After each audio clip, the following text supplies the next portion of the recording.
अस्सलामुअलैकुम। उम्मीद है सब खैरियत से होंगे। मैं हूं आपका दोस्त मोहम्मद बिलाल। आज मैं आप लोगों को एमएस एक्सेल में वीलुकअप का इस्तेमाल बताऊंगा कि आप डिफरेंट शीट्स के अंदर अगर आपके पास टेबल की शक्ल में डाटा मौजूद होगा तो आप वो उसको कैसे निकाल करके फाइंड कर सकते हैं। ठीक है, जिस तरह देखिए मेरे पास मैंने यहाँ पर 3 शीट्स ली हुई हैं एक वर्कबुक के अंदर, जिसमें 2 शीट्स के ऊपर मैंने एक टेबल बनाए हुए हैं और थर्ड शीट पर मैंने उन्हीं 2 टेबल से डाटा फाइंड करना है।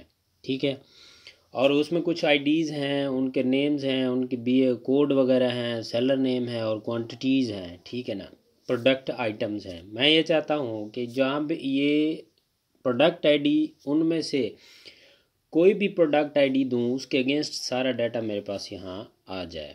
ठीक है ना, वी लुकअप तो यूज़ होगा, लेकिन कैसे यूज़ होगा, किस फंक्शन के साथ इस्तेमाल करेंगे, वो मैं आपको बताता हूँ। ठीक है, अगर यहाँ पर कोई आईडी ना मौजूद हो, फ़र्ज़ करें दोनों टेबल्स में, दोनों शीट्स में अगर आईडीज़ हैं जो उनमें अगर वो आईडी फाइंड ना कर सके जो मैं यहाँ पर दर्ज करूँ, तो उसके अगेंस्ट क्या आए, उसके अगेंस्ट नॉट फाउंड या नील आ जाए। ठीक है ना, इस तरह देखिए मैंने यहाँ पर 210 लिखा तो उसके 210 दूसरी शीट में है, तो वहाँ से डाटा फाइंड होकर के यहाँ आ जाए मेरे पास। 211 लिखता हूँ कि दोनों शीट्स में जो वर्कबुक हैं वहाँ पर तो 211 है नहीं, तो यहाँ पर क्या आ जाए, नील या नॉट फाउंड आ जाए। ठीक है, तो उसके लिए हमने यहाँ पर जो है ना, जो वर्कबुक के अंदर शीट्स बनाई है, टेबल बनाए हुए हैं, सबसे पहले हमने उन दोनों के नेम वगैरह जो है ना मुख्तलिफ नाम रखने हैं। ठीक है, ताकि हमारे लिए यहाँ पर जो है ना फार्मूला अप्लाई करना काफ़ी ज़्यादा आसान हो जाए। ठीक है ना, जिस तरह यहाँ पर लगाता हूँ, पहले मैं नाम रख लेता हूँ दोनों दोनों टेबल के। ठीक है, उसके लिए आपने टेबल के अंदर कहीं पर भी आपने क्लिक करना है, क्लिक करने से क्लिक करना है। ठीक है, फिर उसके बाद जो है ना वहाँ पर कंट्रोल ए प्रेस करना है, फिर डाटा में चला जाना, फार्मूला बार में, फिर डिफ़ाइन नेम पर। यहाँ पर आप कोई भी नेम रख दें। मैं यहाँ पर एक शीट का नाम रखूँगा टेबल ए या टेबल 1 और दूसरी का नाम रखूँगा बिलाल 1। ठीक है ना, तो ताकि मेरे लिए जो है ना आगे काफ़ी आसानी हो जाए इस फार्मूले को अप्लाई करते वक्त जो है ना, हमें दूसरी शीट में जा कर के उस डाटा को सिलेक्ट नहीं करना चाहिए, ना करें। ठीक है, तो यहाँ पर इसका टेबल ए का नाम लिखा। यहाँ पर जो है ना वर्क बुक को ही आपने रहने देना है, शीट को आपने नहीं सिलेक्ट करना। डिफाइन नेम, नेम आ गया उसका टेबल 1। अब दूसरी शीट पर आते हैं, उसको कंट्रोल ए से सिलेक्ट करते हैं।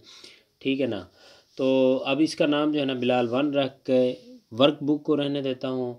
फिर उसके बाद शीट को सिलेक्ट नहीं करूँगा। ठीक है, वर्कबुक को फिर ओके करूँगा। दूसरी शीट के जो टेबल है उसका भी नाम आ गया। पहली शीट में मौजूद टेबल का नाम टेबल 1 है और दूसरी शीट में टेबल मौजूद उसका नाम बिलाल 1 है। यहाँ पर फार्मूला लगाते हैं वी लुकअप। ठीक है ना, होम टैब में जाकर राइट अलाइनमेंट इसकी चेंज कर देते हैं, equal to V lookup, tab press करेंगे, ब्रैकेट स्टार्ट हो जाएगी। फिर उसके बाद लुकअप वैल्यू हम सेलेक्ट करेंगे।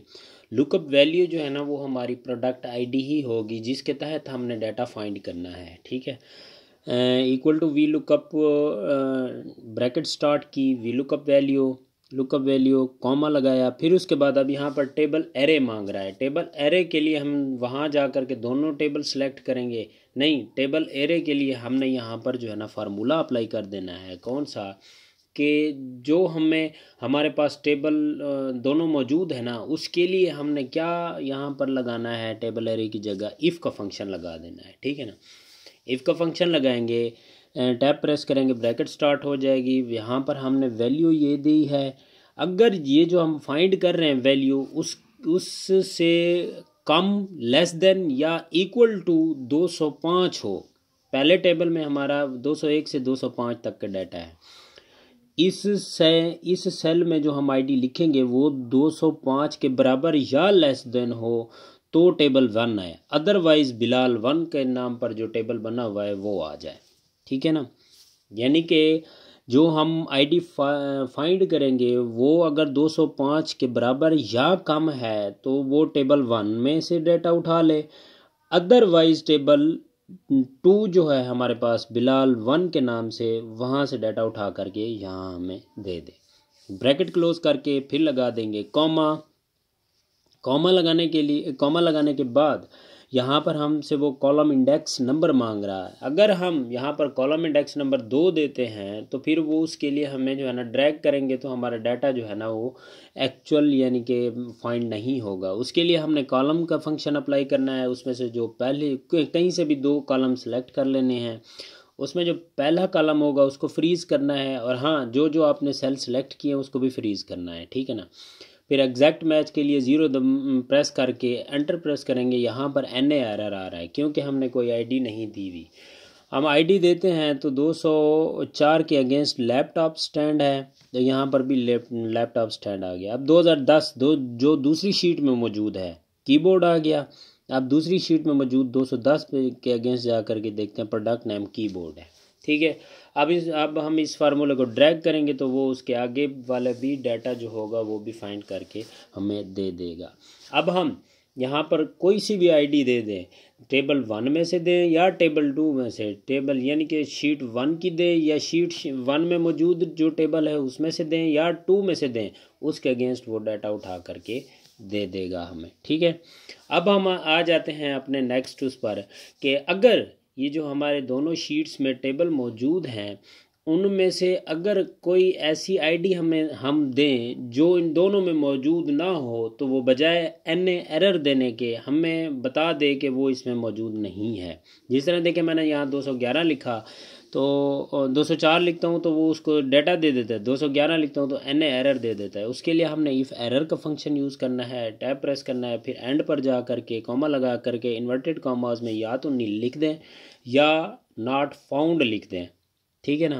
पहले मैं यहाँ पर नील लिखता हूँ, नील इन्वर्टेड कॉमास को क्लोज करके ब्रैकेट क्लोज करके एंटर प्रेस करूँगा तो यहाँ पर लैपटॉप आ जाएगा, ठीक है। अब हम यहाँ पर वो 211 दी नील आ गया, इस फार्मूले को ड्रैग करेंगे तो वो सब के अगेंस्ट नील आ जाएगा। 200 जो भी आईडी उन दोनों टेबल में मौजूद होगी वो देंगे तो वो डाटा उठा करके दे देगा। अगर उससे हट करके देंगे तो वो नील यानी कि नील बता देगा कि ये डाटा हमारे पास मौजूद नहीं है। नील अब मैं उस फार्मूले को एडिट करता हूँ। ये नील वर्ड जो है ना, मतलब ये भी ठीक है लेकिन नील की जगह जो है ना हम नॉट फाउंड लिख देते हैं, ठीक है ना। इसको नॉट फाउंड, ठीक है, FOUND फाउंड, टैब प्रेस के अब नॉट फाउंड आ रहा है, ठीक है। तो इट्स मीन ये मतलब इससे साबित हुआ कि हम VLOOKUP के ज़रिए अगर इफ़ का यूज़ करें तो हम मुख्तलिफ़ शीट्स में से डाटा एक शीट के अंदर जो है ना वो फाइंड कर सकते हैं, ठीक है। तो उम्मीद करता हूँ ये वीडियो आपको पसंद आई होगी। मज़ीद इस तरह की वीडियोज़ हासिल करने के लिए आप हमारे पेज को फेसबुक पेज को फॉलो करें और यूट्यूब चैनल को सब्सक्राइब करें। वीडियोज़ को दोस्तों में ज़्यादा से ज़्यादा शेयर करें। शुक्रिया।